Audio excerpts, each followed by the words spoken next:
The Turn of the Screw by Henry James. Chapter 9. I waited and waited, and the days, as they elapsed, took something from my consternation. A very few of them, in fact, passing in constant sight of my pupils, without a fresh incident, sufficed to give to grievous fancies, and even to odious memories, a kind of brush of the sponge.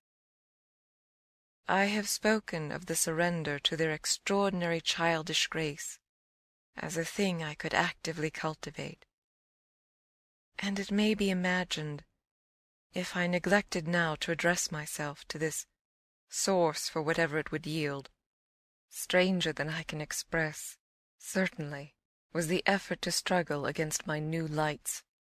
It would doubtless have been, however, a greater tension still, had it not been so frequently successful. I used to wonder how my little charges could help guessing that I thought strange things about them, and the circumstances that these things only made them more interesting was not by itself a direct aid to keeping them in the dark. I trembled lest they should see that they were so immensely more interesting.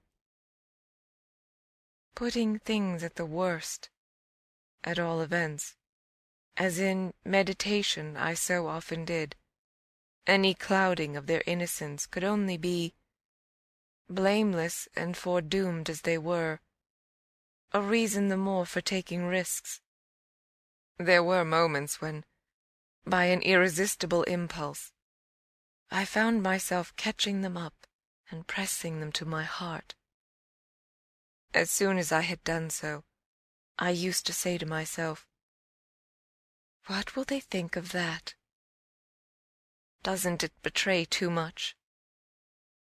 It would have been easy to get into a sad, wild tangle about how much I might betray, but the real account, I feel, of the hours of peace that I could still enjoy, was that the immediate charm of my companions was a beguilement still effective, even under the shadow of the possibility that it was studied. For if it occurred to me that I might occasionally excite suspicion by the little outbreaks of my sharper passion for them, so too I remember wondering if I mightn't see a queerness in the traceable increase of their own demonstrations. They were at this period extravagantly and preternaturally fond of me, which, after all, I could reflect, was no more than a graceful response in children, perpetually bowed over and hugged. The homage of which they were so lavish succeeded, in truth, for my nerves, quite as well as if I never appeared to myself, as I may say, literally to catch them at a purpose in it. They had never, I think, wanted to do so many things for their poor protectress, I mean, though they got their lessons better and better, which was naturally what would please her most, in the way of diverting, entertaining, surprising her, reading her passages, telling her stories, acting her charades, pouncing out at her in disguises as animals and historical characters, and above all astonishing her by the pieces they had secretly got by heart and could interminably recite. I should never get to the bottom, were I to let myself go even now, of the prodigious private commentary, all under still more private correction, with which, in these days, I overscored their full hours. They had shown me from the first a facility for everything, a general faculty which, taking a fresh start, achieved remarkable flights. They got their little tasks as if they loved them, and indulged, from the mere exuberance of the gift, in the most unimposed little miracles of memory. They not only popped out at me as tigers and as Romans, but as Shakespeareans, astronomers, and navigators.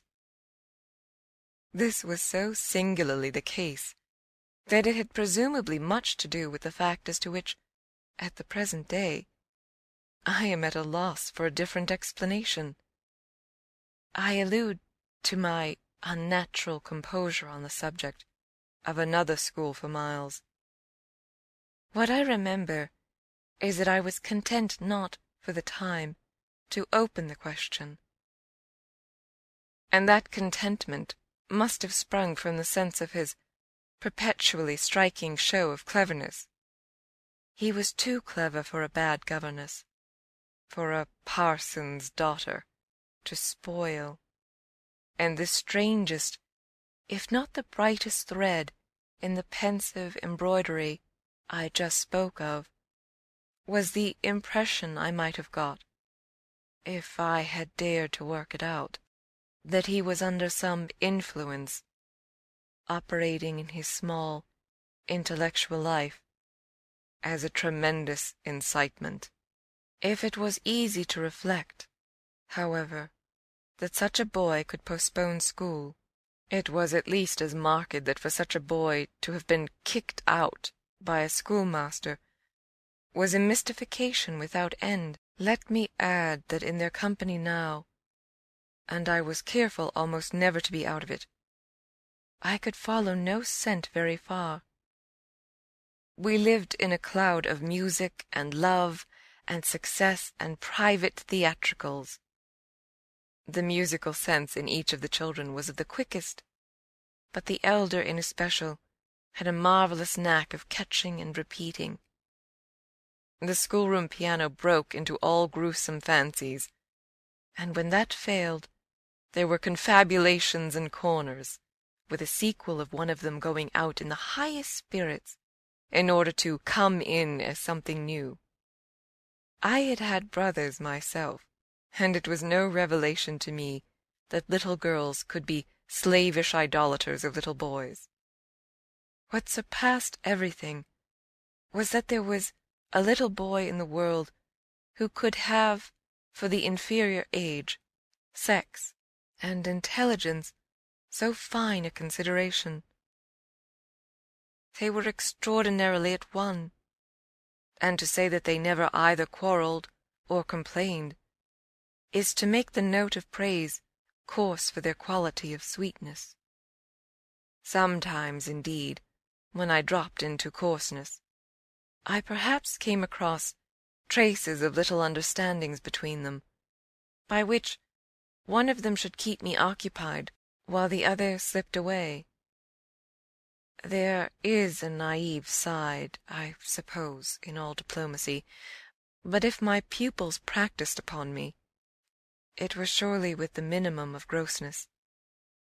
It was all in their other quarter that, after a lull, the grossness broke out. I find that I really hang back, but I must take my plunge.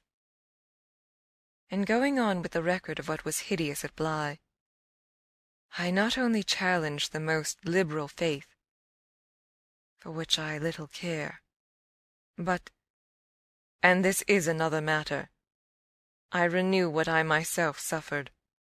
I again push my way through it to the end. There came suddenly an hour after which, as I look back, the affair seems to me to have been all pure suffering. But I have at least reached the heart of it, and the straightest road out is doubtless to advance. One evening, with nothing to lead up or to prepare it, I felt the cold touch of the impression that had breathed on me the night of my arrival, and which, much lighter than, as I have mentioned, I should probably have made little of in memory, had my subsequent sojourn been less agitated.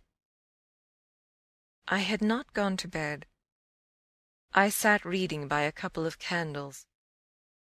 There was a roomful of old books at Bly, last-century fiction, some of it which, to the extent of a distinctly deprecated renown, but never to so much as that of a stray specimen, had reached the sequestered home, and appealed to the unavowed curiosity of my youth.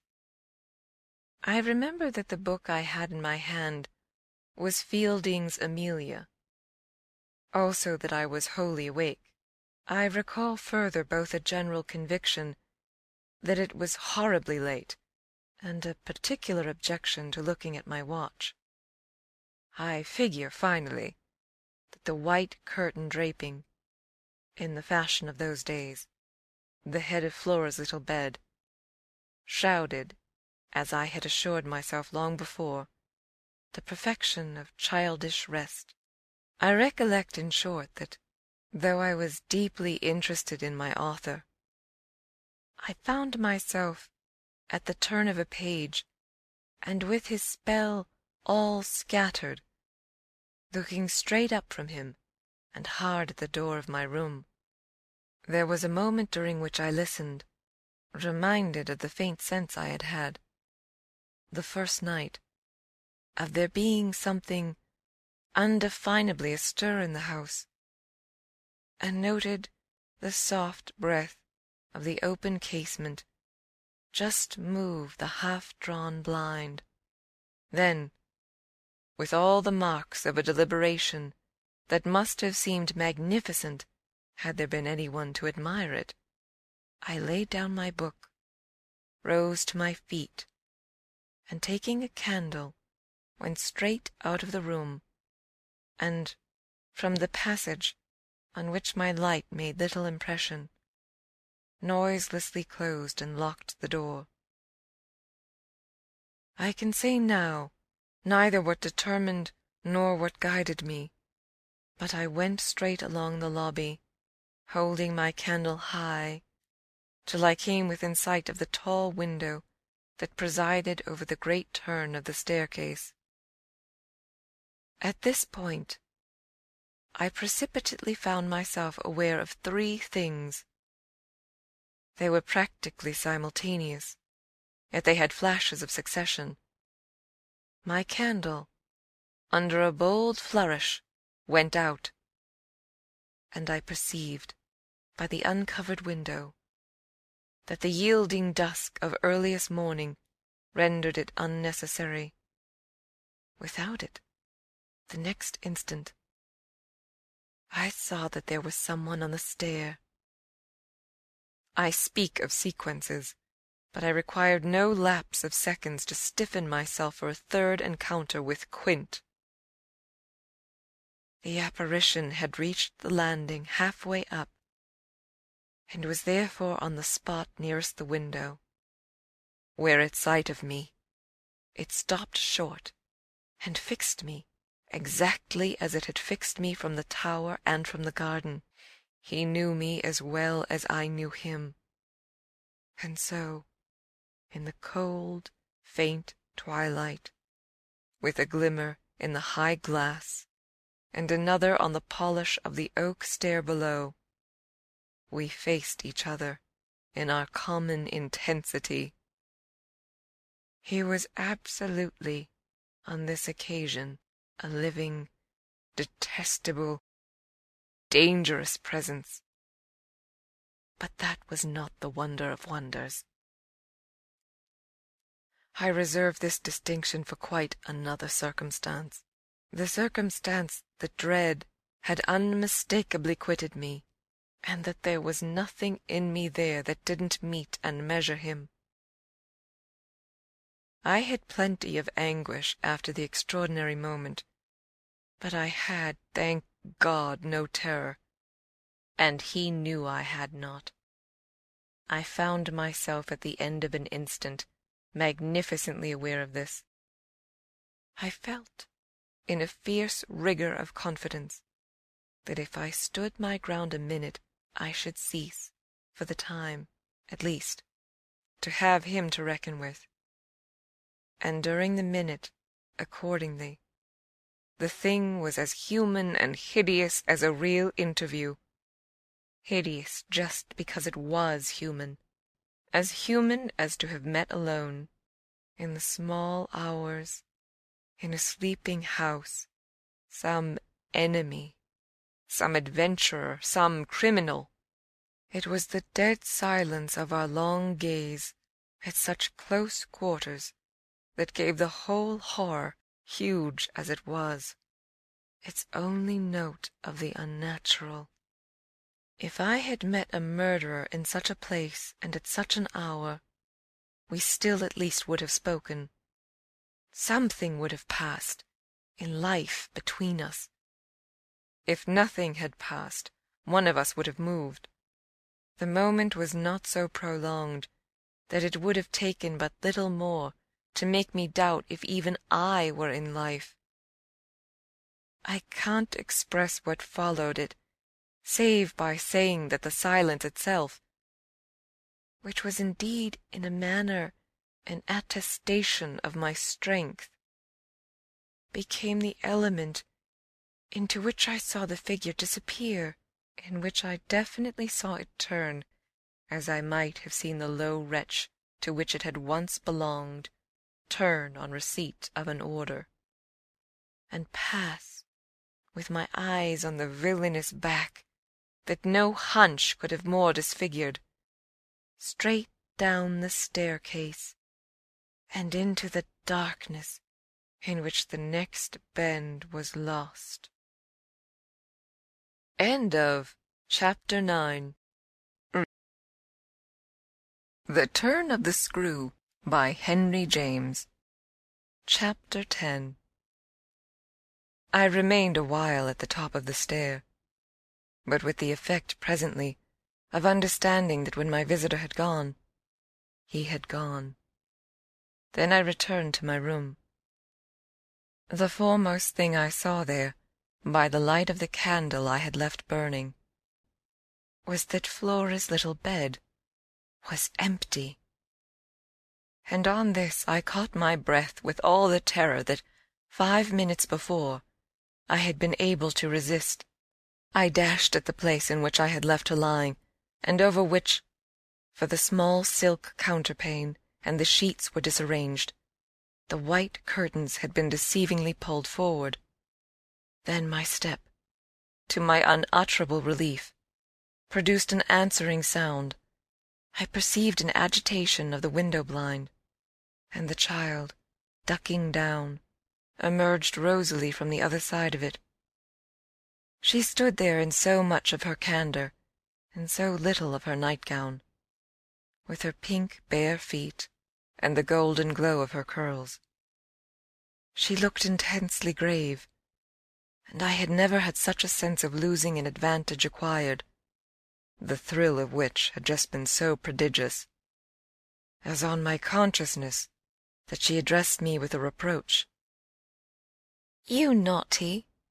Where have you been?" Instead of challenging her own irregularity, I found myself arraigned and explaining. She herself explained, for that matter, with the loveliest, eagerest simplicity. She had known suddenly, as she lay there, that I was out of the room, and had jumped up to see what had become of me. I had dropped, with the joy of her reappearance, back into my chair, feeling then, and then only, a little faint, and she had pattered straight over to me, thrown herself upon my knee, given herself to be held with the flame of the candle, full in the wonderful little face that was still flushed with sleep.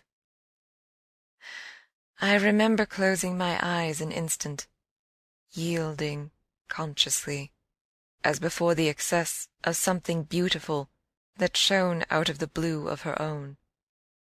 "You were looking for me out of the window?" I said. "You thought I might be walking in the grounds?" "Well, you know, I thought someone was." She never blanched as she smiled out that at me. Oh, how I looked at her now! "And did you see anyone?" "Ah, no," she returned, almost with the full privilege of childish inconsequence, resentfully, though with a long sweetness in her little drawl of the negative. At that moment, in the state of my nerves, I absolutely believed she lied. And if I once more closed my eyes, it was before the dazzle of the 3 or 4 possible ways in which I might take this up. One of these, for a moment, tempted me with such singular intensity that, to withstand it, I must have gripped my little girl with a spasm that wonderfully she submitted to without a cry or a sign of fright. Why not break out at her on the spot and have it all over? Give it to her straight in her lovely little lighted face. You know that you do, and that you already quite suspect I believe it. Therefore, why not frankly confess it to me, so that we may at least live with it together, and learn, perhaps, in the strangeness of our fate, where we are and what it means? This solicitation dropped, alas, as it came. If I could immediately have succumbed to it, I might have spared myself. Well, you'll see what. Instead of succumbing, I sprang again to my feet, looked at her bed, and took a helpless middle way. Why did you pull the curtain over the place to make me think you were still there? Flora luminously considered, after which with her little divine smile, "Because I don't like to frighten you." But if I had, by your idea, gone out? She absolutely declined to be puzzled. She turned her eyes to the flame of the candle, as if the question were as irrelevant, or at any rate as impersonal, as Mrs. Marcet or 9 times 9. "Oh, but you know," she quite adequately answered, "that you might come back, you dear, and that you have." And after a little, when she had gotten to bed, I had, for a long time, by almost sitting on her to hold her hand, to prove that I recognized the pertinence of my return. You imagine the general complexion, from that moment, of my nights.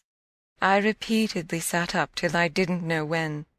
I selected moments when my roommate unmistakably slept, and, stealing out, took noiseless turns in the passage, and even pushed as far as to where I had last met Quint.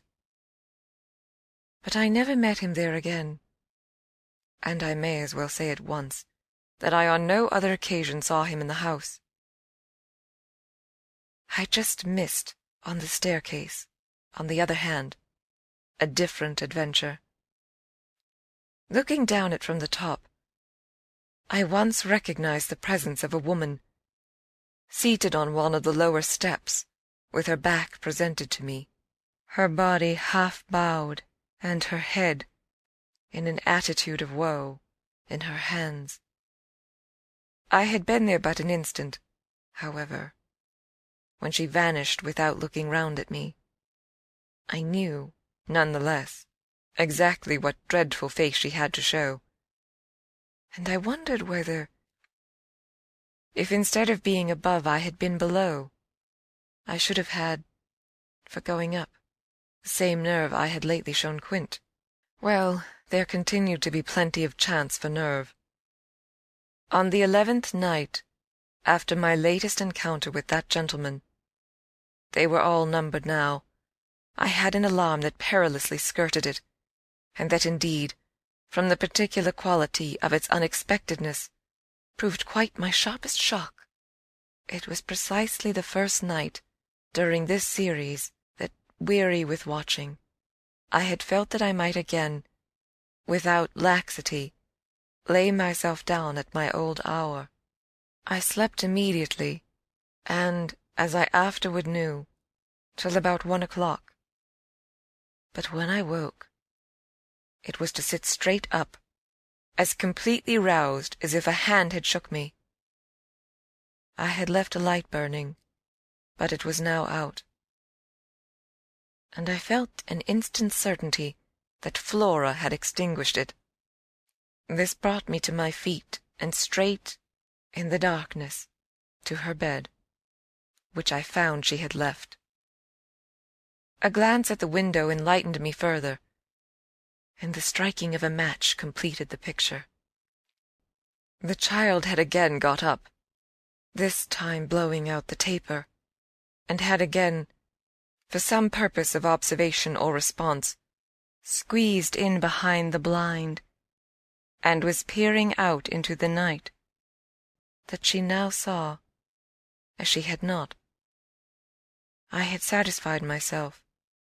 The previous time was proved to me by the fact that she was disturbed neither by my re-illumination, nor by the haste I made to get into slippers and into a wrap. Hidden, protected, absorbed, she evidently rested on the sill, the casement opened forward, and gave herself up. There was a great still moon to help her, and this fact had counted in my quick decision. She was face to face with the apparition we had met at the lake, and could now communicate with it, as she had not then been able to do. What I, on my side, had to care for was, without disturbing her, to reach, from the corridor, some other window in the same quarter. I got to the door without her hearing me. I got out of it, closed it, and listened, from the other side, for some sound from her. While I stood in the passage, I had my eyes on her brother's door, which was but 10 steps off, and which, indescribably, produced in me a renewal of the strange impulse that I lately spoke of as my temptation. What if I should go straight in and march to his window? What if, by risking to his boyish bewilderment a revelation of my motive, I should throw across the rest of the mystery the long halter of my boldness? This thought held me sufficiently to make me cross to his threshold, and pause again. I preternaturally listened. I figured to myself what might portentously be. I wondered if his bed were also empty, and he too was secretly at watch. It was a deep, soundless minute, at the end of which my impulse failed. He was quiet. He might be innocent. The risk was hideous.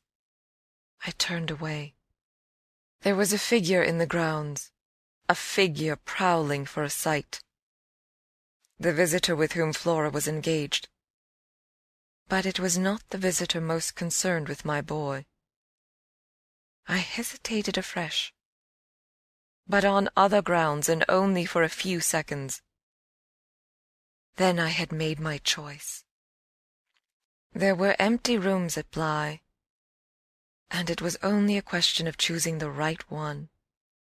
The right one suddenly presented itself to me as the lower one, though high above the gardens, in the solid corner of the house that I have spoken of as the old tower. This was a large square chamber, arranged with some state as a bedroom, the extravagant size of which made it so inconvenient that it had not for years, though kept by Mrs. Grose in exemplary order, been occupied. I had often admired it, and I knew my way about in it. I had only, after just faltering at the first chill gloom of its disuse, to pass across it and unbolt as quietly as I could one of the shutters. Achieving this transit, I uncovered the glass without a sound, and, applying my face to the pane, was able, the darkness without being much less than within, to see that I commanded the right direction. Then I saw something more. The moon made the night extraordinarily penetrable, and showed me on the lawn a person, diminished by distance, who stood there motionless, and as if fascinated, looking up to where I had appeared. Looking, that is, not so much straight at me, as at something that was apparently above me.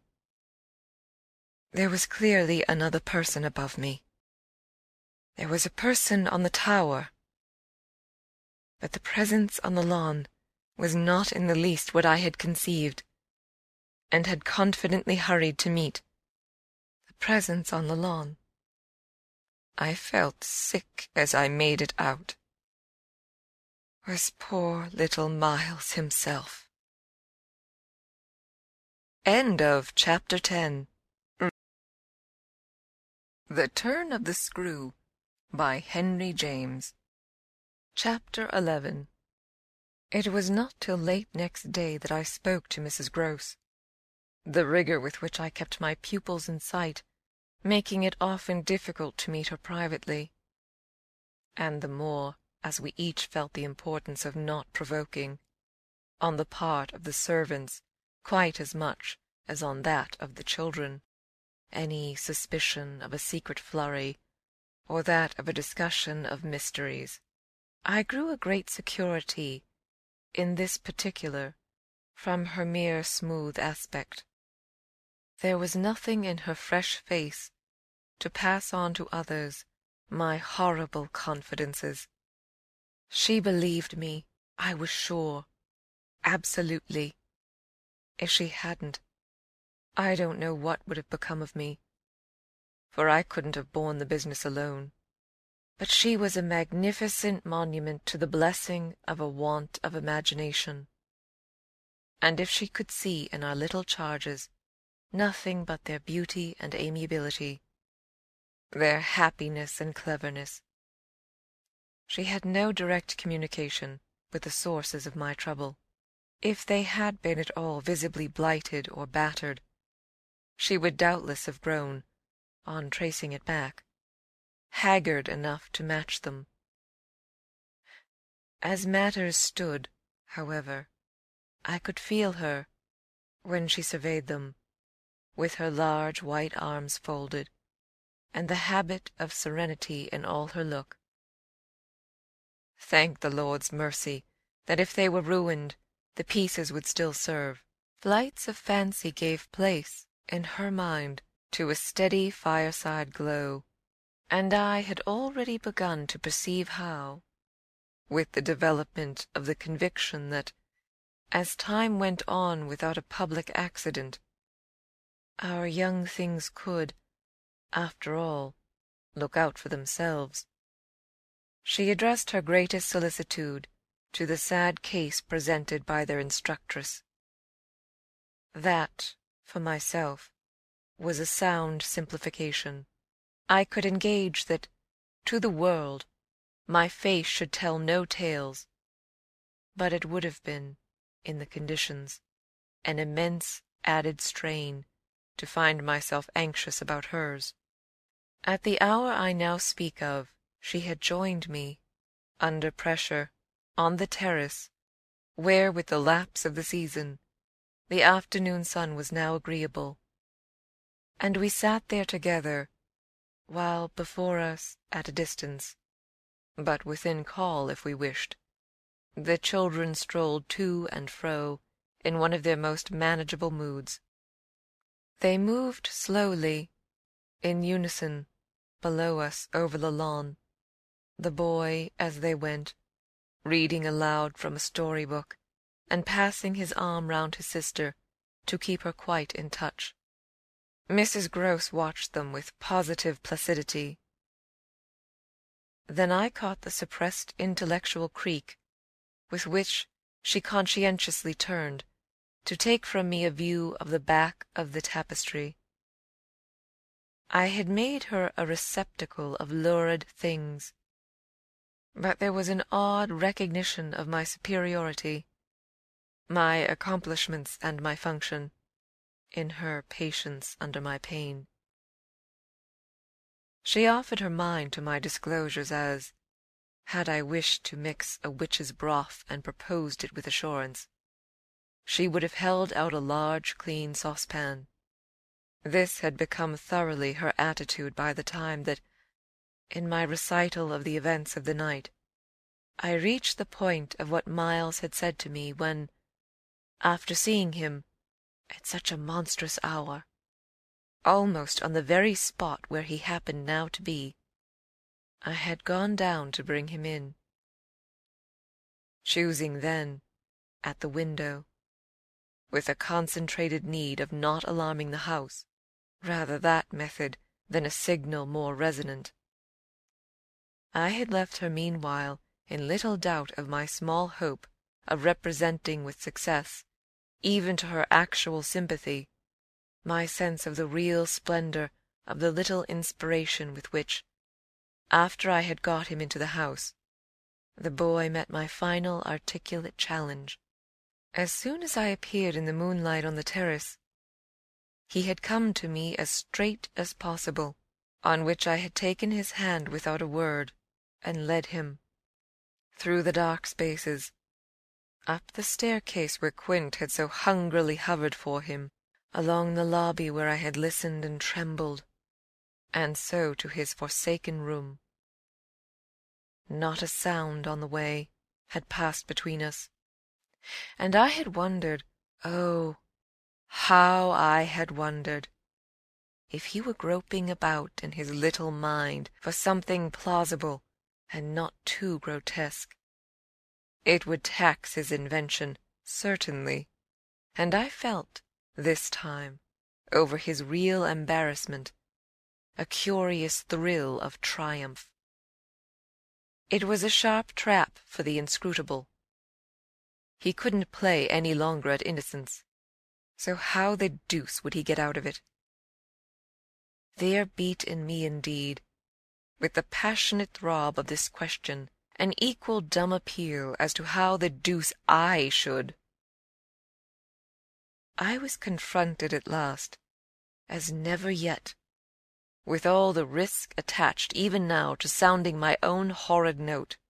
I remember, in fact, that as we pushed into his little chamber, where the bed had not been slept in at all, and the window, uncovered to the moonlight, made the place so clear that there was no need of striking a match, I remember how I suddenly dropped, sank upon the edge of the bed, from the force of the idea that he must know how he really, as they say, had me. He could do what he liked, with all his cleverness to help him, so long as I should continue to defer to the old tradition of the criminality of those caretakers of the young, who minister to superstitions and fears. He had me indeed, and in a cleft stick, for who would ever absolve me? Who would consent that I should go unhung, if, by the faintest tremor of an overture, I were the first to introduce into our perfect intercourse an element so dire? No, no, it was useless to attempt to convey to Mrs. Grose, just as it is scarcely less so to attempt to suggest here, how in our short, stiff brush in the dark, he fairly shook me with admiration. I was, of course, thoroughly kind and merciful. Never yet had I placed on his little shoulders hands of such tenderness as those with which, while I rested against the bed, I held him there well under fire. I had no alternative but, in form at least, to put it to him. You must tell me now, and all the truth. What did you go out for? What were you doing there? I can still see his wonderful smile, the whites of his beautiful eyes, and the uncovering of his little teeth shine to me in the dusk. If I tell you why, will you understand? My heart at this leaped into my mouth. Would he tell me why? I found no sound on my lips to press it, and I was aware of replying only with a vague, repeated, grimacing nod. He was gentleness itself. and while I wagged my head at him, he stood there more than ever a little fairy prince. It was his brightness, indeed, that gave me a respite. Would it be so great if he were really going to tell me? Well, he said at last, just exactly in order that you should do this. do what? Think me, for a change, bad. I shall never forget the sweetness and gaiety with which he brought out the word, nor how, on top of it, he bent forward and kissed me. It was practically the end of everything. I met his kiss, and I had to make, while I folded him for a minute in my arms, the most stupendous effort not to cry. He had given exactly the account of himself that permitted least of my going behind it, and it was only with the effect of confirming my acceptance of it that, as I presently glanced about the room, I could say, "Then you didn't undress at all?" He fairly glittered in the gloom. Not at all. I sat up and read. And when did you go down? At midnight. When I'm bad. I am bad. I see. It's charming. But how could you be sure I would know it? Oh, I arranged that with Flora. His answers rang out with a readiness. She was to get up and look out. Which is what she did do. It was I who fell into the trap. So she disturbed you, and, to see what she was looking at, you also looked. You saw. While you, I concurred, caught your death in the night air. He literally bloomed so from this exploit that he could afford radiantly to assent. How otherwise should I have been bad enough? He asked. Then, after another embrace, the incident and our interview closed on my recognition of all the reserves of goodness that, for his joke, he had been able to draw upon. End of Chapter 11. The Turn of the Screw by Henry James. Chapter 12. The particular impression I had received proved in the morning light. I repeat, not quite successfully presentable to Mrs. Grose, though I reinforced it with the mention of still another remark that he had made before we separated. "It all lies in half a dozen words," I said to her, "words that really settle the matter. Think, you know, what I might do." He threw that off to show me how good he is. He knows down to the ground what he might do. That's what he gave them a taste of at school. "Lord, you do change," cried my friend. "I don't change. I simply make it out. The four, depend upon it, perpetually meet. If on either of these last nights you had been with either child, you would clearly have understood. The more I've watched and waited, the more I've felt that if there were nothing else to make it sure, it would be made so by the systematic silence of each. Never by a slip of the tongue have they so much as alluded to either of their old friends, any more than Miles has alluded to his expulsion. Oh, yes, we may sit here and look at them, and they may show off to us to their fill. But even while they pretend to be lost in their fairy tale, they're steeped in their vision of the dead restored. He's not reading to her, I declared. They're talking of them. They're talking horrors. I go on, I know, as if I were crazy, and it's a wonder I'm not. What I've seen would have made you so, but it has only made me more lucid. made me get hold of still other things. My lucidity must have seemed awful, but the charming creatures who were victims of it, passing and repassing in their interlocked sweetness, gave my colleague something to hold on by, and I felt how tight she held, as, without stirring in the breath of my passion, she covered them still with her eyes. "Of what other things have you got hold?" "Why, of the very things that have delighted, fascinated, and yet, at bottom, as I now so strangely see, mystified and troubled me. They're more than earthly beauty. They're absolutely unnatural goodness. It's a game," I went on. "It's a policy and a fraud." "On the part of little darlings?" "As yet mere lovely babies? Yes, mad as that seems. The very act of bringing it out really helped me to trace it, follow it all up, and piece it all together. They haven't been good. They've only been absent. It has been easy to live with them, because they're simply leading a life of their own. They are not mine. They are not ours. They're his, and they're hers." "Quince and that woman's?" "Quince and that woman's. They want to get them." Oh, how at this poor Mrs. Grose appeared to study them. "But for what?" "For the love of all the evil that in those dreadful days the pair put into them, and to ply them with that evil still, to keep up the work of demons, is what brings the others back." "Laws!" said my friend under her breath.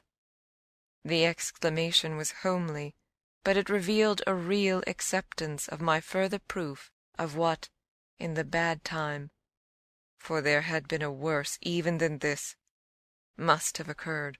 There could have been no such justification for me as the plain assent of her experience to whatever depth of depravity I found credible in our brace of scoundrels. It was in obvious submission of memory that she brought out after a moment, "They were rascals." "But what can they now do?" she pursued. "Do?" I echoed so loud that Miles and Flora, as they passed at their distance, paused an instant in their walk and looked at us. "Don't they do enough?"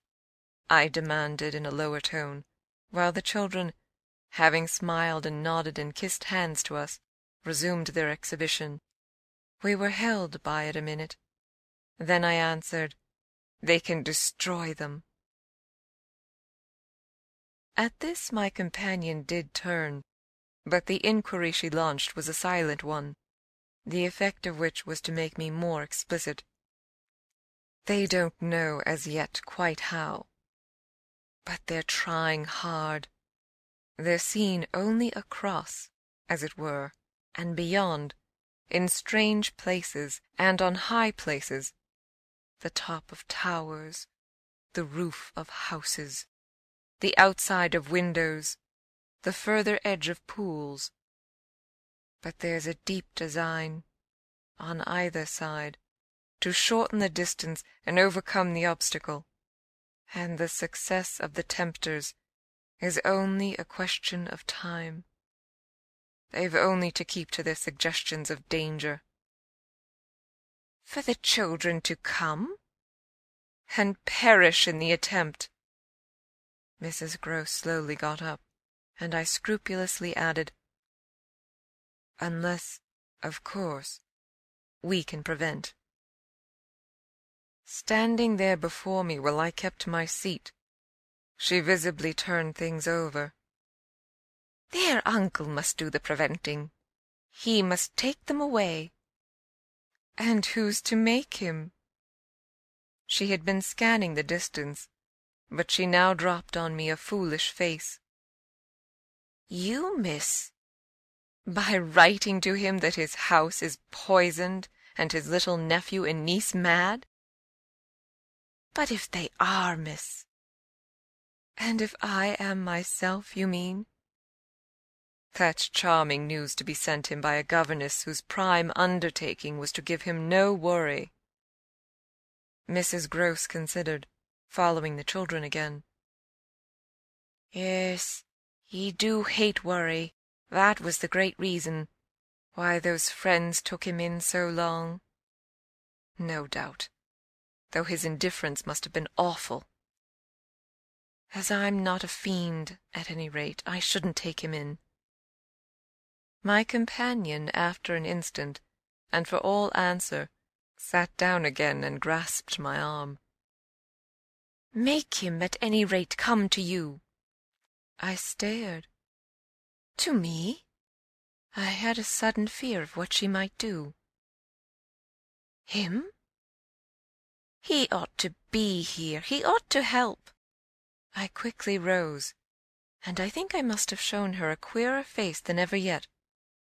You see me asking him for a visit? No, with her eyes on my face, she evidently couldn't. Instead of it even, as a woman reads another, she could see what I myself saw, his derision, his amusement, his contempt for the breakdown of my resignation at being left alone, and for the fine machinery I had set in motion to attract his attention to my slighted charms. She didn't know, no one knew, how proud I had been to serve him, and to stick to our terms. Yet she none the less took the measure, I think, of the warning I now gave her. If you should so lose your head as to appeal to him for me. She was really frightened. Yes, miss? I would leave, on the spot, both him and you. End of Chapter 12. The Turn of the Screw, by Henry James. Chapter 13. It was all very well to join them, but speaking to them proved quite as much as ever an effort beyond my strength, offered, in close quarters, difficulties as insurmountable as before. This situation continued a month, and with new aggravations and particular notes. The note, above all, sharper and sharper, of the small ironic consciousness on the part of my pupils. It was not, I am as sure to-day as I was sure then, my mere infernal imagination. It was absolutely traceable that they were aware of my predicament, and that this strange relation made, in a manner, for a long time, the air in which we moved. I don't mean that they had their tongues in their cheeks, or did anything vulgar, for that was not one of their dangers. I do mean, on the other hand, that the element of the unnamed and untouched became, between us, greater than any other, and that so much avoidance could not have been so successfully effected without a great deal of tacit arrangement. It was as if, at moments, we were perpetually coming into sight of subjects before which we must stop short, turning suddenly out of alleys that we perceived to be blind, closing with a little bang that made us look at each other. For, like all bangs, it was something louder than we had intended. The doors we had indiscreetly opened. All roads lead to Rome, and there were times when it might have struck us that almost every branch of study or subject of conversation skirted forbidden ground. Forbidden ground was the question of the return of the dead in general, and of whatever, in especial, might survive in memory of the friends little children had lost. There were days when I could have sworn that one of them had, with a small, invisible nudge, said to the other, "She thinks she'll do it this time, but she won't." To do it would have been to indulge, for instance, and for once in a way, in some direct reference to the lady who had prepared them for my discipline. They had a delightful, endless appetite for passages in my own history, to which I had again and again treated them. They were in possession of everything that had ever happened to me, had, with every circumstance, the story of my smallest adventures, and of those of my brothers and sisters, and of the cat and the dog at home, as well as many particulars of the eccentric nature of my father, of the furniture and arrangement of our house, and of the conversation of the old women of our village. There were things enough, taking one with another, to chatter about, if one went very fast and knew by instinct when to go round. They pulled with an art of their own the strings of my invention and my memory, and nothing else, perhaps, when I thought of such occasions afterward, gave me so the suspicion of being watched from under cover.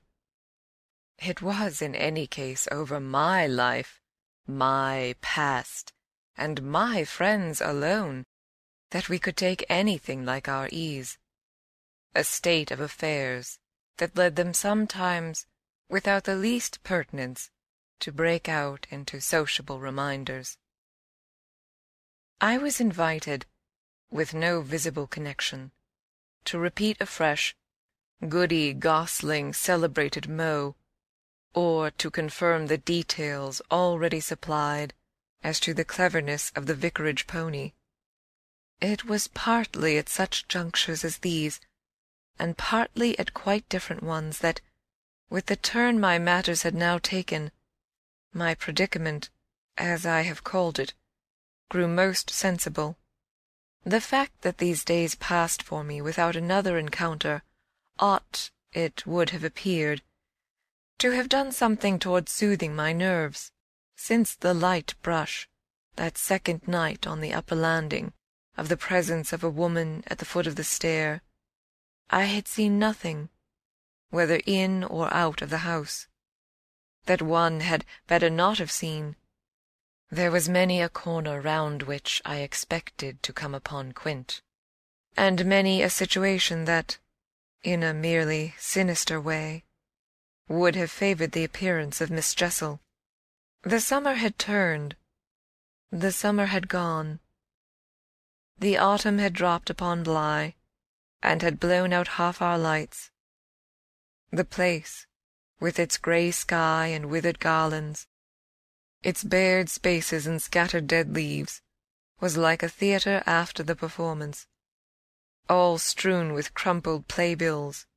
There were exactly states of the air, conditions of sound and of stillness, unspeakable impressions of the kind of ministering moment that brought back to me, long enough to catch it, the feeling of the medium in which, that June evening out of doors, I had had my first sight of Quint, and in which, too, at those other instants, I had, after seeing him through the window, looked for him in vain in the circle of shrubbery.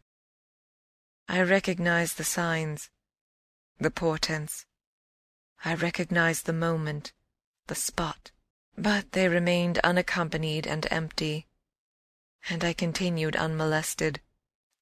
If unmolested one could call a young woman whose sensibility had in the most extraordinary fashion not declined, but deepened.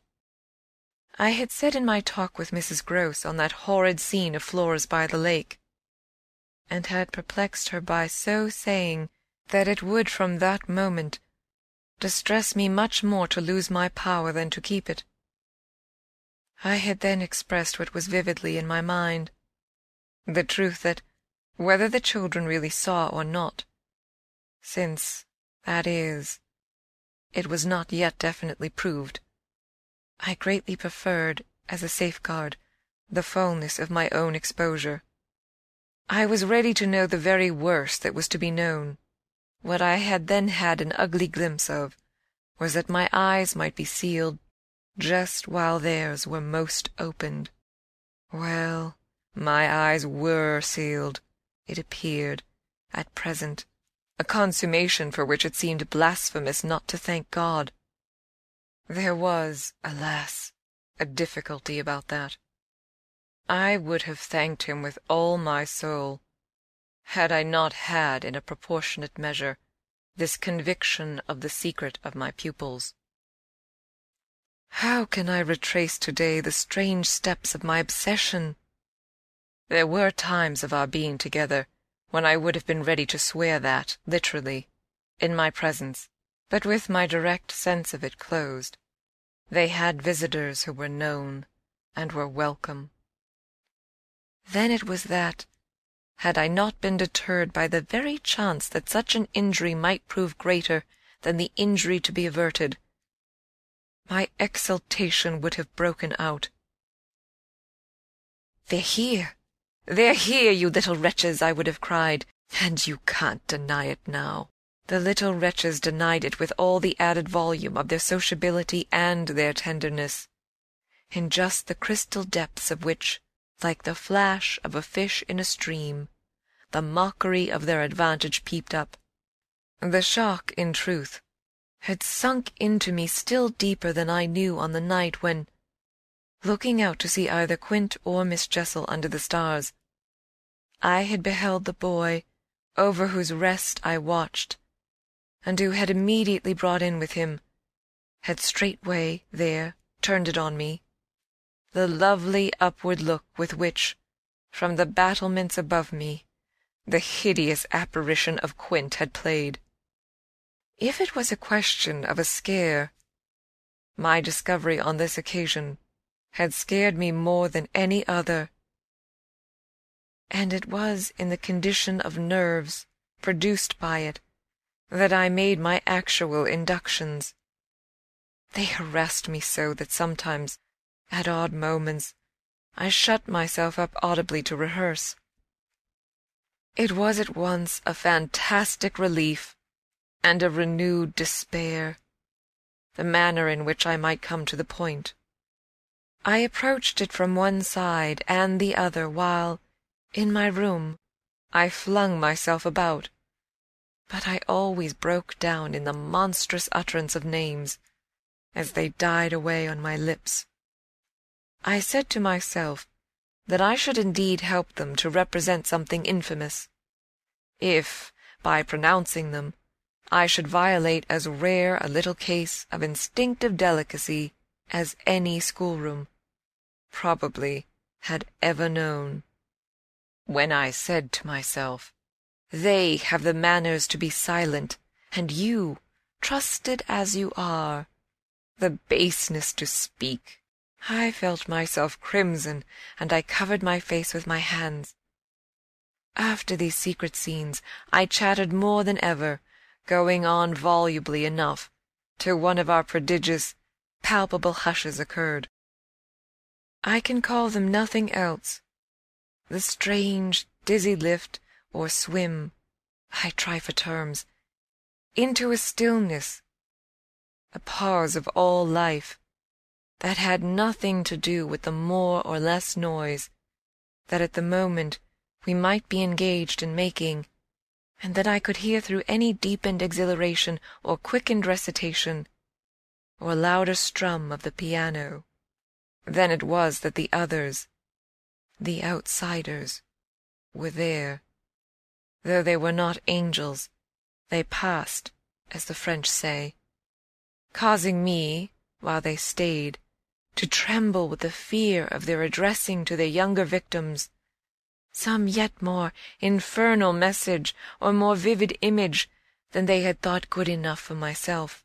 What it was most impossible to get rid of was the cruel idea that, whatever I had seen, Miles and Flora saw more, things terrible and unguessable, and that sprang from dreadful passages of intercourse in the past.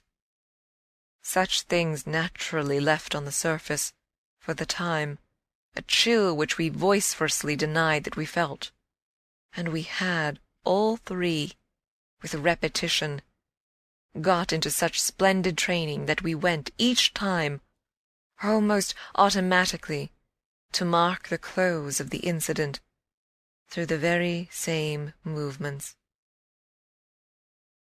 It was striking of the children, at all events, to kiss me inveterately with a kind of wild irrelevance, and never to fail, one or the other, of the precious question that had helped us through many a peril. "When do you think he will come? Don't you think we ought to write?" There was nothing like that inquiry, we found by experience, for carrying off an awkwardness. He, of course, was their uncle in Harley Street, and we lived in much profusion of theory that he might at any moment arrive to mingle in our circle.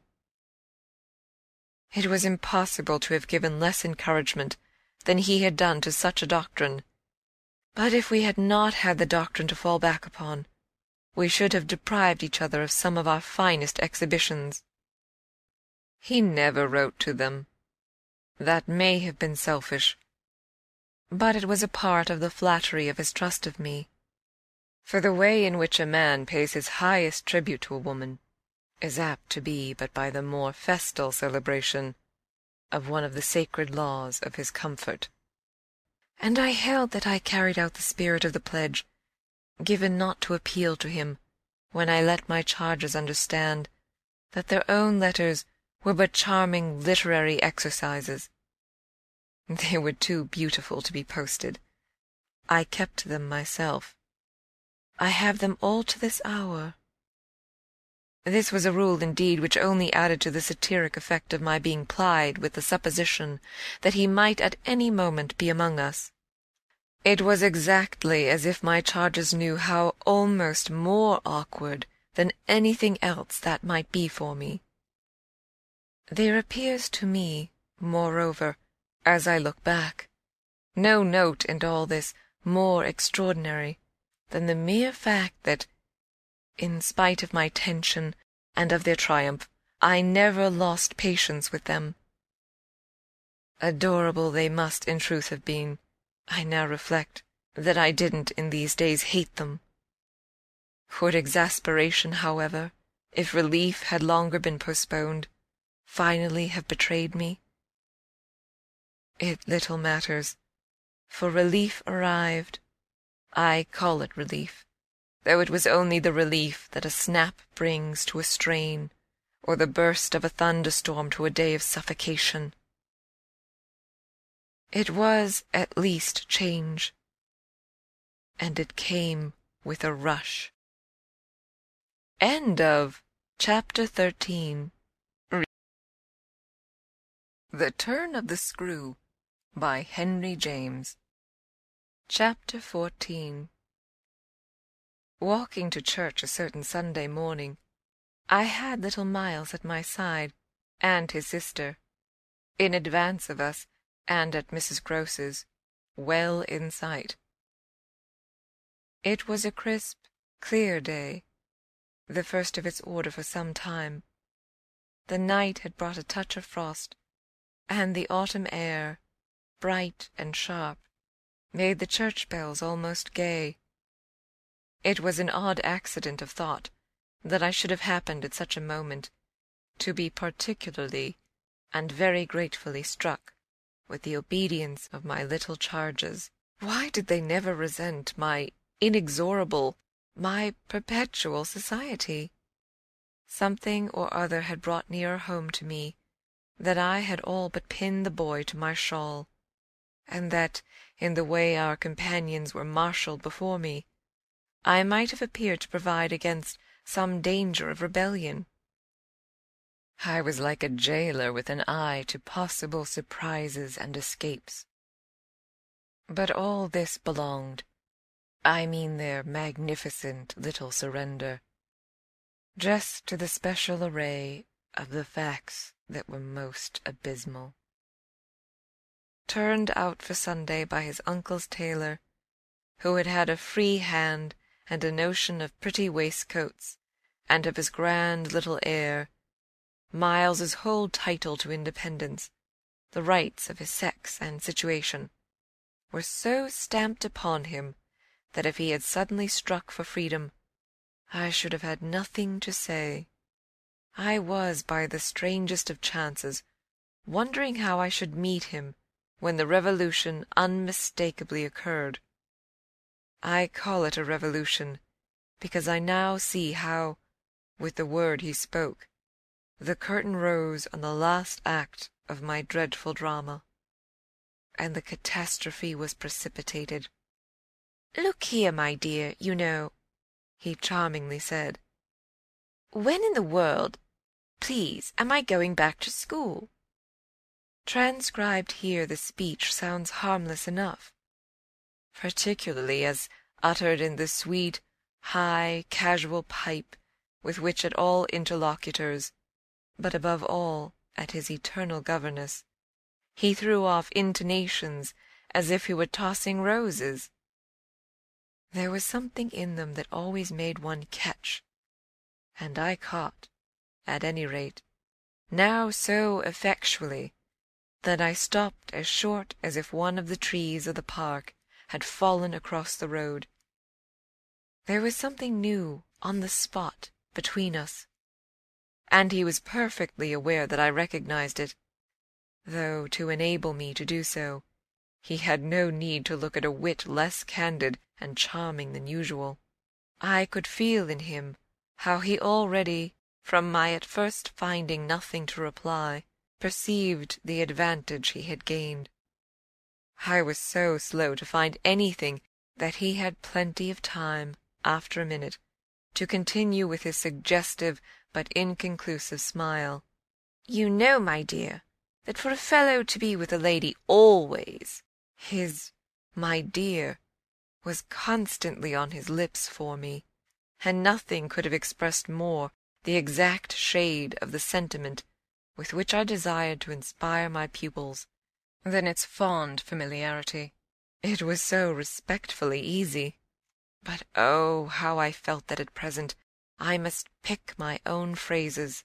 I remember that, to gain time, I tried to laugh, and I seemed to see in the beautiful face with which he watched me how ugly and queer I looked. "And always with the same lady?" I returned. He neither blanched nor winked. The whole thing was virtually out between us. "Ah, of course, she's a jolly, perfect lady. But after all, I'm a fellow. Don't you see? That's, well, getting on." I lingered there with him an instant ever so kindly. "Yes, you're getting on." Oh, but I felt helpless. I have kept to this day the heart-breaking little idea of how he seemed to know that and to play with it. "And you can't say I've not been awfully good, can you?" I laid my hand on his shoulder, for, though I felt how much better it would have been to walk on, I was not yet quite able. "No, I can't say that, Miles." "Except just that one night, you know." "That one night?" I couldn't look as straight as he. "Why, when I went out of the house." "Oh, yes. But I forget what you did it for." "You forget?" He spoke with the sweet extravagance of childish reproach. "Why, it was to show you I could." "Oh, yes, you could. And I can again."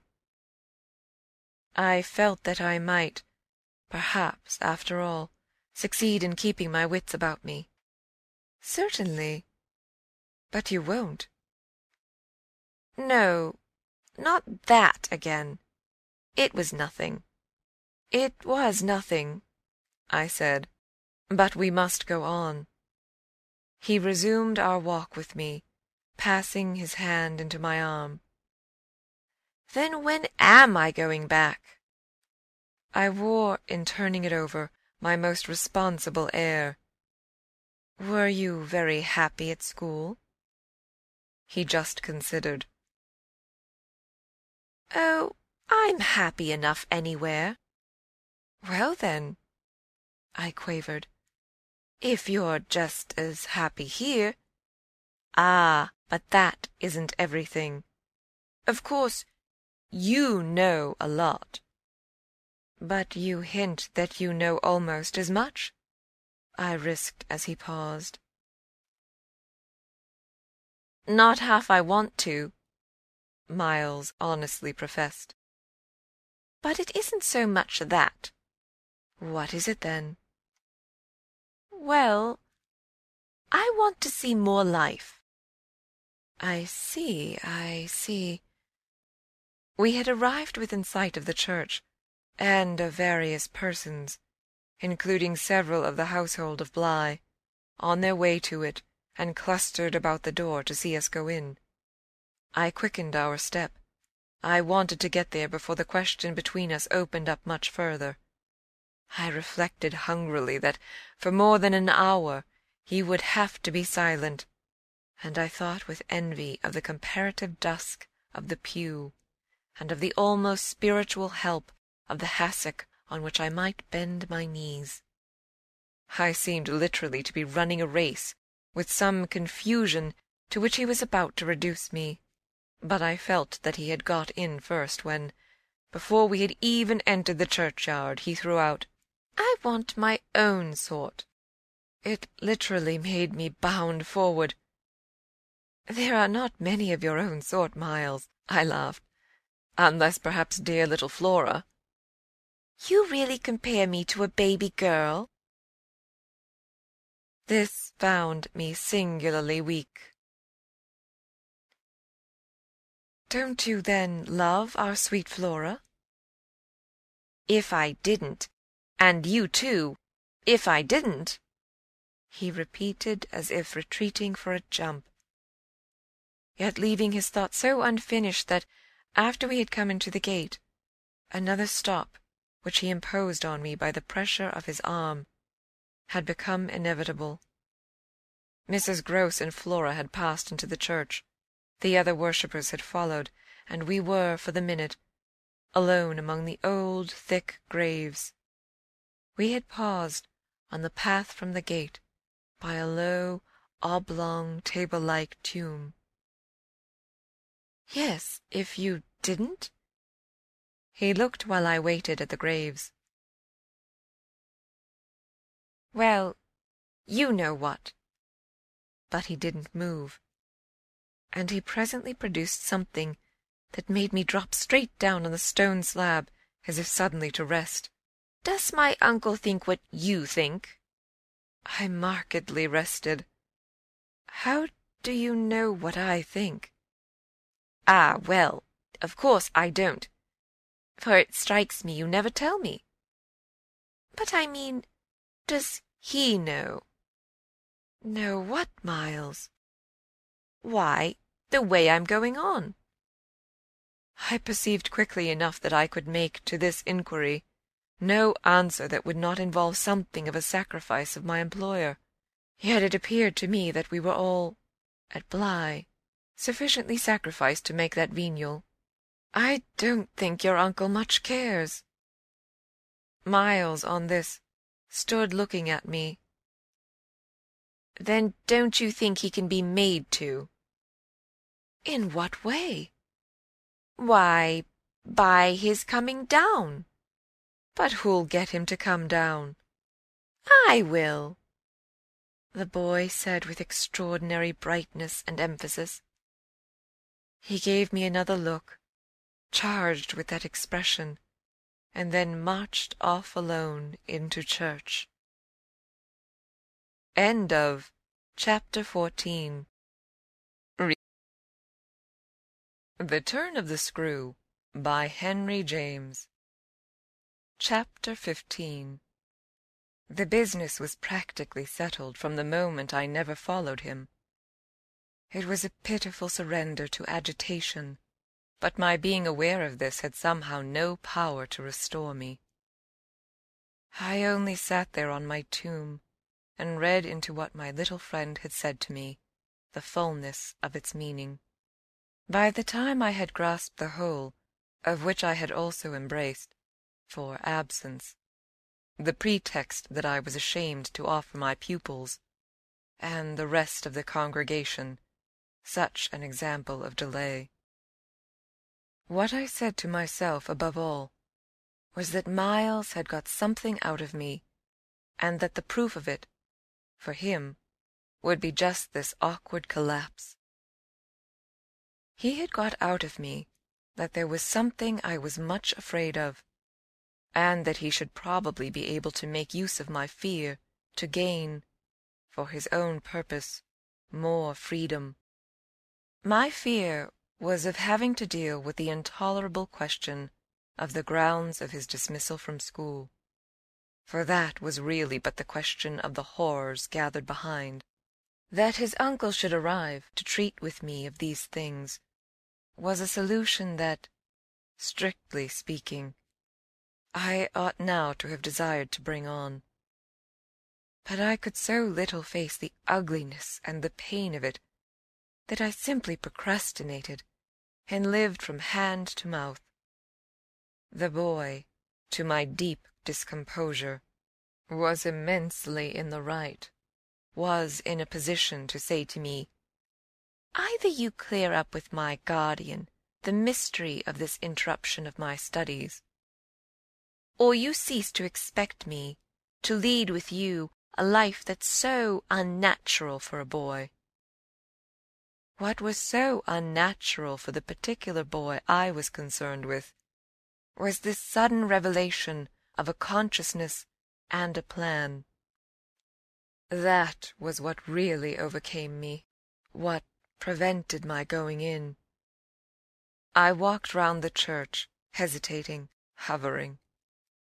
I reflected that I had already, with him, hurt myself beyond repair.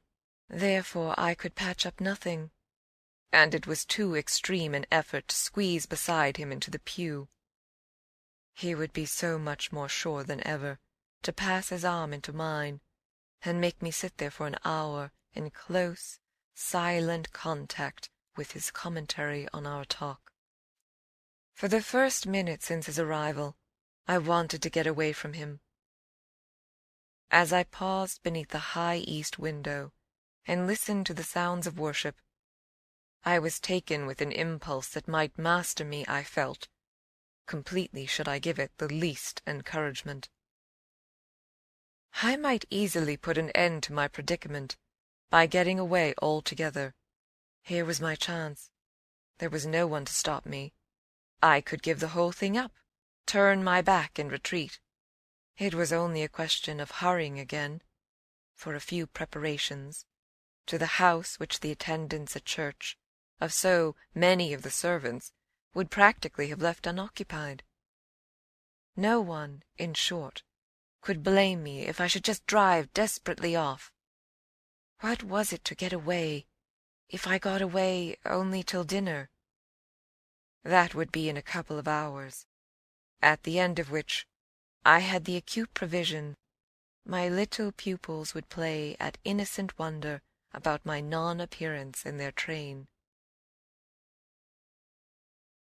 "What did you do, you naughty bad thing? Why in the world to worry us so, and take our thoughts off, too? Don't you know? Did you desert us at the very door?" I couldn't meet such questions, nor, as they asked them, their false little lovely eyes. Yes, it was all so exactly what I should have to meet that, as the prospect grew sharp to me, I at last let myself go. I got, so far as the immediate moment was concerned, away. I came straight out of the churchyard, and, thinking hard, retraced my steps through the park. It seemed to me that by the time I reached the house, I had made up my mind I would fly. the Sunday stillness both of the approaches and of the interior, in which I met no one, fairly excited me with a sense of opportunity. Were I to get off quickly, this way, I should get off without a scene, without a word. My quickness would have to be remarkable, however, and the question of a conveyance was the great one to settle. Tormented in the hall, with difficulties and obstacles, I remember sinking down at the foot of the staircase, suddenly collapsing there on the lowest step, and then, with a revulsion, recalling that it was exactly where more than a month before, in the darkness of night, and just so bowed with evil things, I had seen the spectre of the most horrible of women. At this I was able to straighten myself. I went the rest of the way up. I made, in my bewilderment, for the schoolroom, where there were objects belonging to me that I should have to take. But I opened the door to find again, in a flash, my eyes unsealed. In the presence of what I saw, I reeled straight back upon my resistance, seated at my own table, in clear noonday light. I saw a person whom, without my previous experience, I should have taken at the first blush for some housemaid, who might have stayed at home to look after the place, and who, availing herself of rare relief from observation, and of the schoolroom table and my pens, ink, and paper, had applied herself to the considerable effort of a letter to her sweetheart. There was an effort in the way that, while her arms rested on the table, her hands with evident weariness supported her head. But at the moment I took this in, I had already become aware that, in spite of my entrance, her attitude strangely persisted. Then it was, with the very act of its announcing itself, that her identity flared up in a change of posture. She rose, not as if she had heard me, but with an indescribable grand melancholy of indifference and detachment, and, within a dozen feet of me, stood there as my vile predecessor. Dishonoured and tragic, she was all before me. But even as I fixed and, for memory, secured it, the awful image passed away. Dark as midnight in her black dress, her haggard beauty, and her unutterable woe, she had looked at me long enough to appear to say that her right to sit at my table was as good as mine to sit at hers. While these instants lasted, indeed, I had the extraordinary chill of feeling that it was I who was the intruder. It was as a wild protest against it that, actually addressing her, "You terrible, miserable woman," I heard myself break into a sound that, by the open door, rang through the long passage and the empty house. She looked at me as if she heard me. But I had recovered myself and cleared the air. There was nothing in the room the next minute but the sunshine and a sense that I must stay. End of Chapter 15. The Turn of the Screw by Henry James. Chapter 16. I had so perfectly expected that the return of my pupils would be marked by a demonstration, that I was freshly upset at having to take into account that they were dumb about my absence.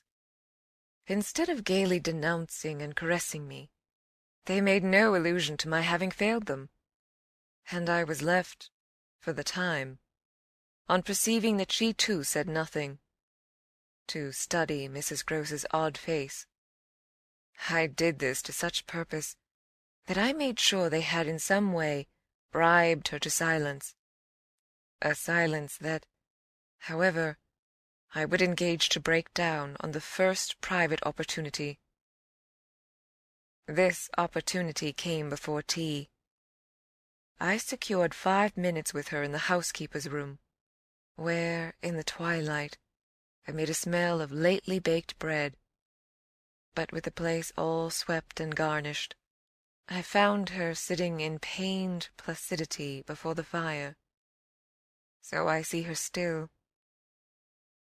So I see her best, facing the flame from her straight chair in the dusky, shining room, a large, clean image of the put away, of drawers closed and locked, and rest without a remedy. Oh, yes, they asked me to say nothing, and to please them, so long as they were there. Of course I promised. But what had happened to you? I only went with you for the walk, I said. I had then come back to meet a friend. She showed her surprise. A friend? You? Oh, yes, I have a couple, I laughed. But did the children give you a reason for not alluding to your leaving us? Yes, they said you would like it better. Do you like it better? My face had made her rueful. No, I like it worse. But after an instant I added, did they say why I should like it better? No, Master Miles only said, we must do nothing but what she likes. I wish indeed he would. And what did Flora say? Miss Flora was too sweet. She said, oh, of course, of course. And I said the same. I thought a moment. You were too sweet. I can hear you all, but none the less. Between Miles and me, it's now all out. All out? My companion stared. But what, miss? Everything. It doesn't matter. I've made up my mind. I came home, my dear, I went on, for a talk with Miss Jessel. I had by this time formed the habit of having Mrs. Grose literally well in hand in advance of my sounding that note, so that even now, as she bravely blinked under the signal of my word, I could keep her comparatively firm. A talk? Do you mean she spoke? It came to that. I found her on my return in the schoolroom. And what did she say? I can hear the good woman still, and the candour of her stupefaction, that she suffers the torments. It was this, of a truth, that made her, as she filled out my picture, gape. Do you mean, she faltered, of the lost? Of the lost, of the damned. And that's why, to share them. I faltered myself with the horror of it. But my companion with less imagination kept me up. To share them? She wants Flora. Mrs. Grose might, as I gave it to her, fairly have fallen away from me had I not been prepared. I still held her there, to show I was. As I've told you, however, it doesn't matter. Because you've made up your mind? But to what? To everything. And what do you call everything? Why, sending for their uncle. Oh, miss, in pity do, my friend broke out. Ah, but I will. I see it's the only way. What's out, as I told you, with Miles, is that if he thinks I'm afraid to, and has ideas of what he gains by that, he shall see he's mistaken.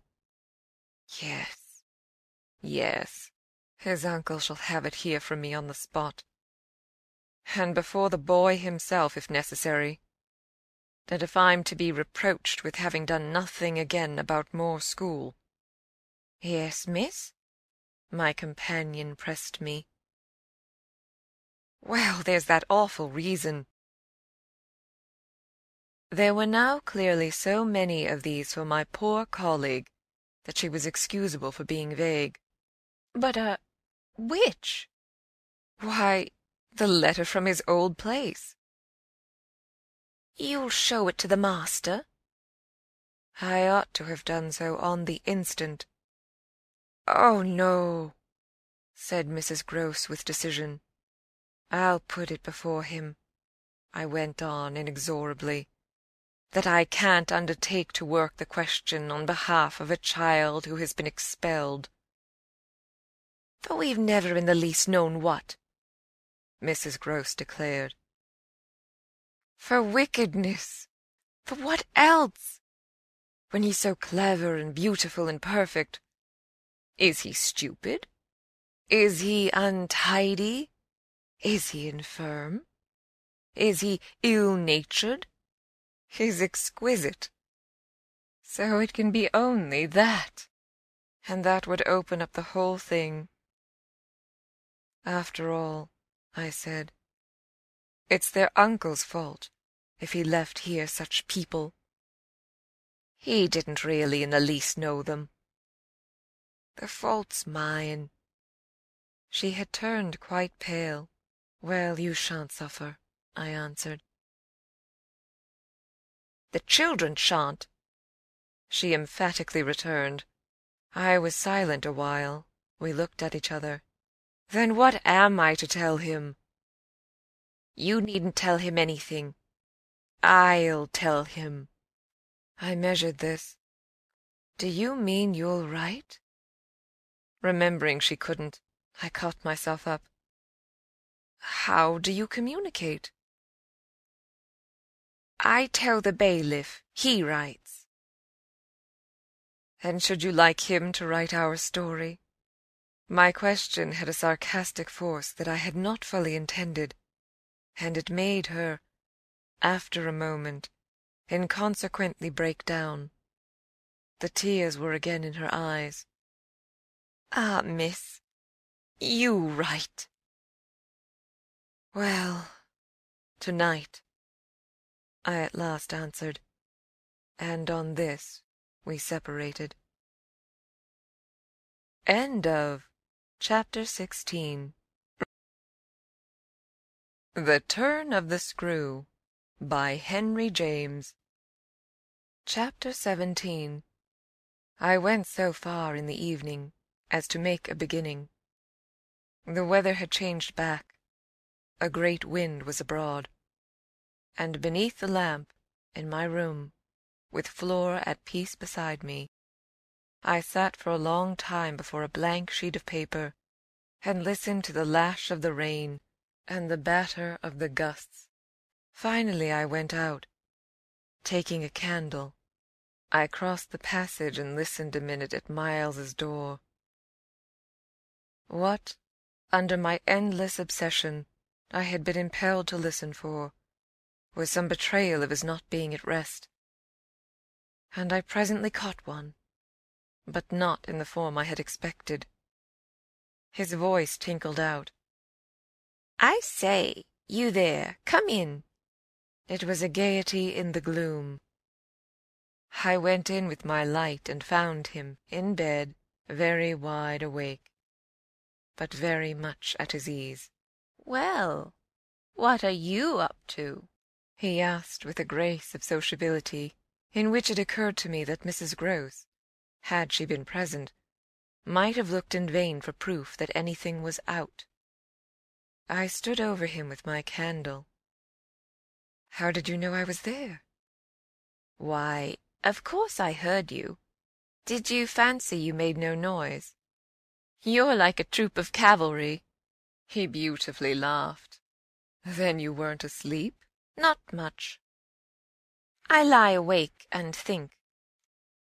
I had put my candle, designedly a short way off, and then, as he held out his friendly old hand to me, had sat down on the edge of his bed.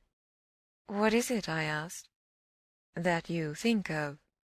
"What in the world, my dear, but you?" "Ah, the pride I take in your appreciation doesn't insist on that. I had so far rather you slept." "Well, I think also, you know, of this queer business of ours." I marked the coolness of his firm little hand. "Of what queer business, Miles?" "Why, the way you bring me up, and all the rest." I fairly held my breath a minute, and even from my glimmering taper there was light enough to show how he smiled up at me from his pillow. "What do you mean by all the rest?" "Oh, you know. You know." I could say nothing for a minute, though I felt, as I held his hand and our eyes continued to meet, that my silence had all the air of admitting his charge, and that nothing in the whole world of reality was perhaps at that moment so fabulous as our actual relation. "Certainly you shall go back to school," I said, "if it be that that troubles you. But not to the old place. We must find another, a better. How could I know it did trouble you, this question, when you never told me so, never spoke of it at all?" His clear, listening face, framed in its smooth whiteness, made him for the minute as appealing as some wistful patient in a children's hospital, and I would have given, as the resemblance came to me, all I possessed on earth, really to be the nurse or the sister of charity who might have helped to cure him. Well, even as it was, I perhaps might help. Do you know, you've never said a word to me about your school. I mean the old one. Never mentioned it in any way." He seemed to wonder. He smiled with the same loveliness. But he clearly gained time. He waited. He called for guidance. "Haven't I? It wasn't for me to help him. It was for the thing I had met." Something in his tone and the expression of his face, as I got this from him, set my heart aching with such a pang as it had never yet known. So unutterably touching was it to see his little brain puzzled and his little resources taxed to play, under the spell laid on him, a part of innocence and consistency. "No, never, from the hour you came back. You've never mentioned to me one of your masters, one of your comrades, nor the least little thing that ever happened to you at school. Never, little Miles, no, never have you given me an inkling of anything that may have happened there. Therefore you can fancy how much I'm in the dark. Until you came out that way.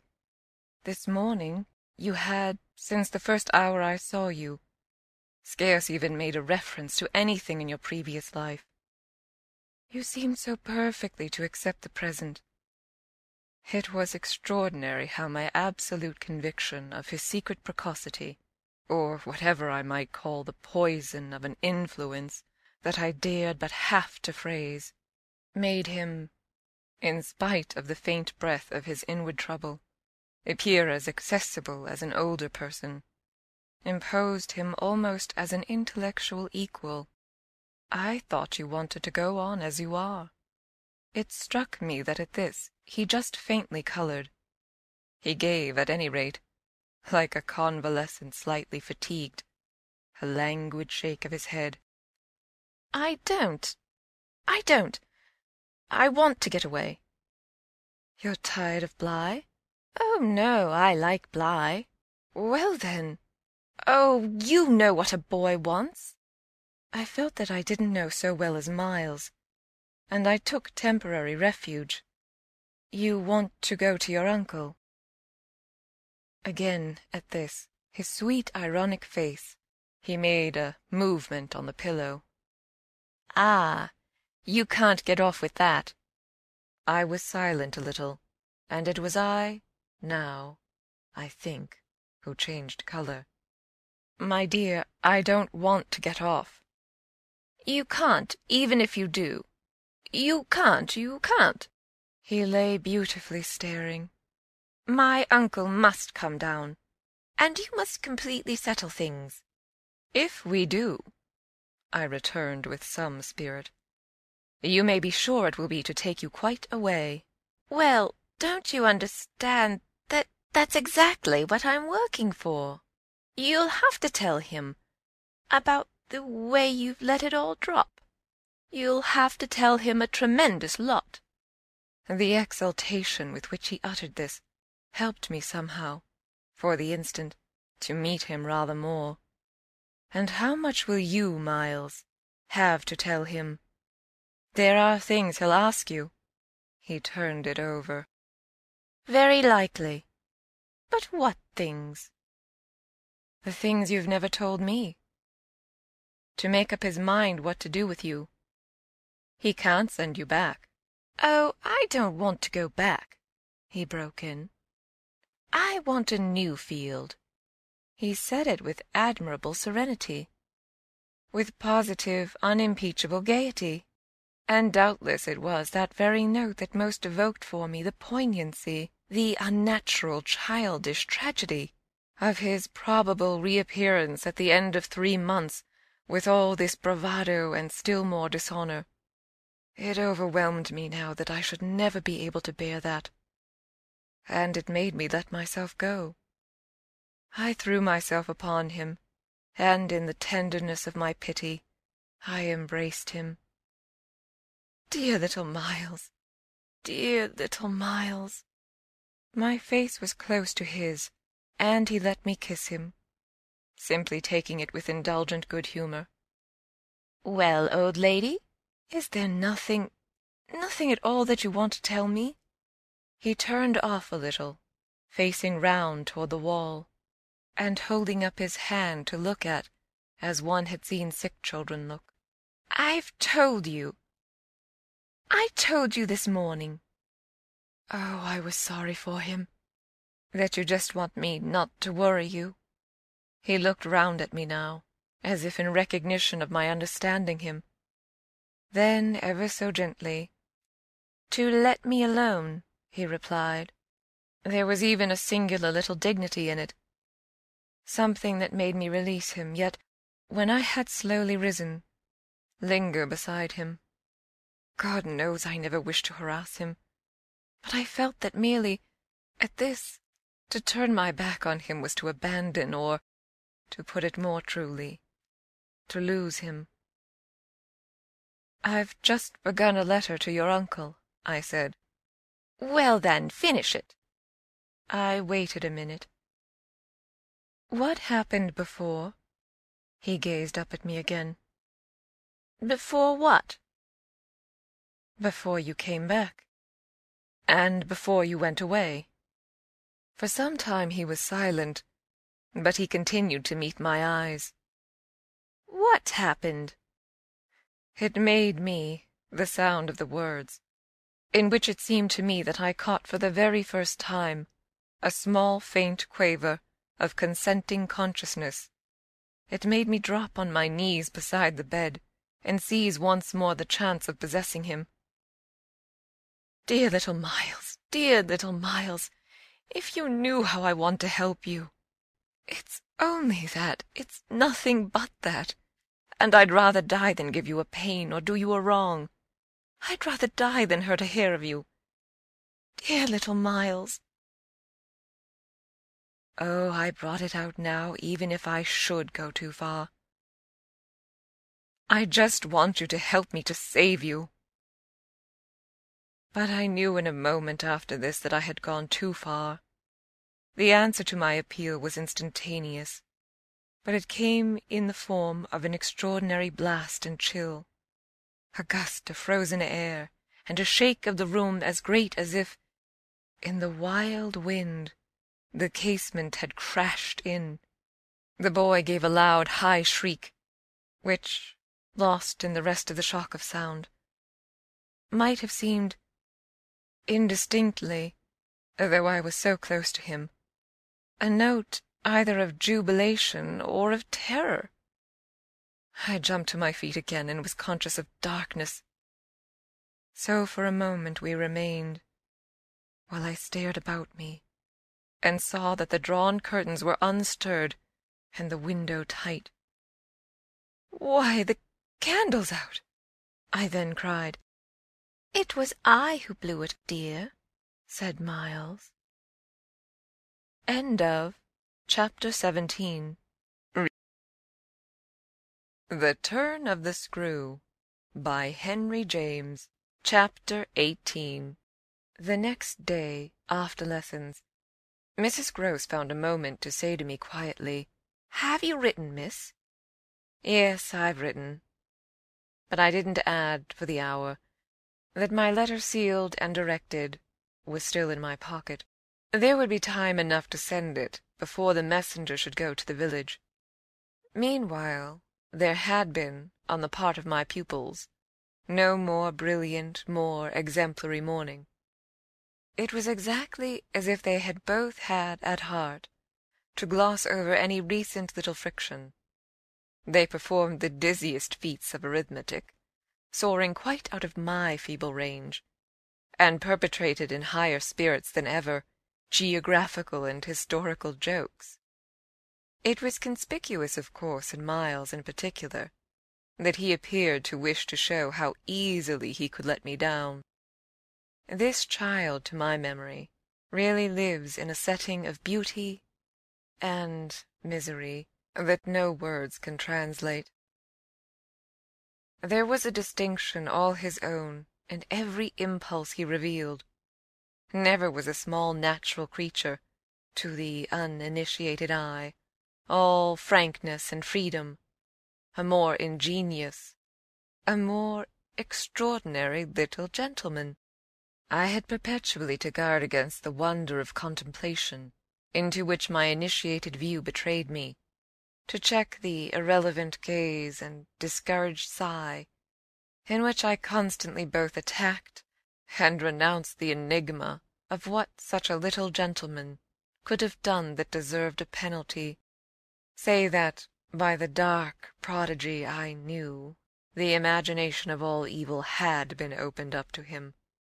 Oh, the justice within me ached for the proof that it could ever have flowered into an act. He had never, at any rate, been such a little gentleman as when, after our early dinner on this dreadful day, he came round to me and asked if I shouldn't like him, for half an hour, to play to me. David playing to Saul could never have shown a finer sense of the occasion. It was literally a charming exhibition of tact, of magnanimity, and quite tantamount to his saying outright, "The true knights we love to read about never push an advantage too far." I know what you mean now. You mean that to be let alone yourself, and not followed up, you'll cease to worry and spy upon me, won't keep me so close to you, or let me go and come. Well, I come, you see, but I don't go. There'll be plenty of time for that.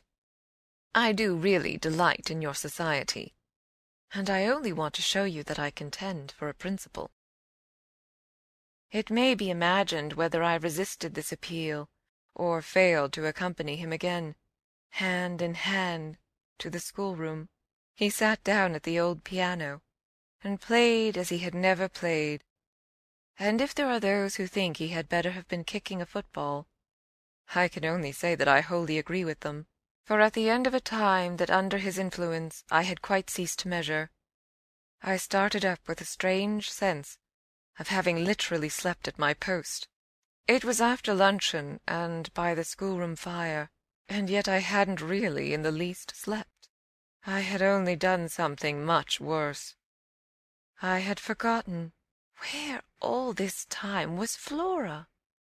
When I put the question to Miles, he played on a minute before answering, and then could only say, "Why, my dear, how do I know?" breaking moreover into a happy laugh, which immediately after, as if it were a vocal accompaniment, he prolonged into incoherent, extravagant song.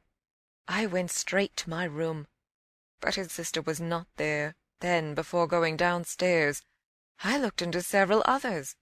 As she was nowhere about, she would surely be with Mrs. Grose, whom, in the comfort of that theory, I accordingly proceeded in quest of.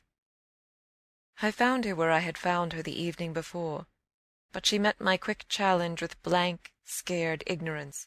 She had only supposed that after the repast I had carried off both the children, as to which she was quite in her right, for it was the very first time I had allowed the little girl out of my sight without some special provision. Of course now indeed she might be with the maids, so that the immediate thing was to look for her without an air of alarm. This we promptly arranged between us. But when, 10 minutes later, and in pursuance of our agreement, we met in the hall, it was only to report on either side that after guarded inquiries we had altogether failed to trace her. For a minute there, apart from observation, we exchanged mute alarms, and I could feel, with what high interest my friend returned me, all those I had from the first given her. "She'll be above," she presently said, "in one of the rooms you haven't searched." "No, she's at a distance." I had made up my mind. "She has gone out." Mrs. Grose stared. "Without a hat?" I naturally also looked volumes. "Isn't that woman always without one?" "She's with her?" "She's with her," I declared. "We must find them." My hand was on my friend's arm, but she failed for the moment, confronted with such an account of the matter, to respond to my pressure. She communed, on the contrary, on the spot, with her uneasiness. "And where's Master Miles?" "Oh, he's with Quint. They're in the schoolroom." "Lord, miss!" My view, I was myself aware, and therefore I suppose my tone, had never yet reached so calm an assurance. "The trick's played," I went on. "They've successfully worked their plan." He found the most divine little way to keep me quiet while she went off. "Divine?" Mrs. Grose bewilderedly echoed. "Infernal, then," I almost cheerfully rejoined. "He has provided for himself as well. But come." She had helplessly gloomed at the upper regions. "You leave him?" "So long with Quint?" "Yes, I don't mind that now." She always ended at these moments by getting possession of my hand, and in this manner she could at present still stay me. But after grasping an instant at my sudden resignation, "Because of your letter?" she eagerly brought out. I quickly, by the way of answer, felt for my letter, drew it forth, held it up, and then, freeing myself, went and laid it on the great hall table. "Luke will take it," I said as I came back. I reached the house door and opened it. I was already on the steps. My companion still demurred. The storm of the night and the early morning had dropped, but the afternoon was damp and grey. I came down to the drive while she stood in the doorway. "You go with nothing on?" "What do I care when the child has nothing? I can't wait to dress," I cried. "And if you must do so, I leave you. Try meanwhile yourself upstairs." "With them?" Oh, on this the poor woman promptly joined me. End of Chapter 18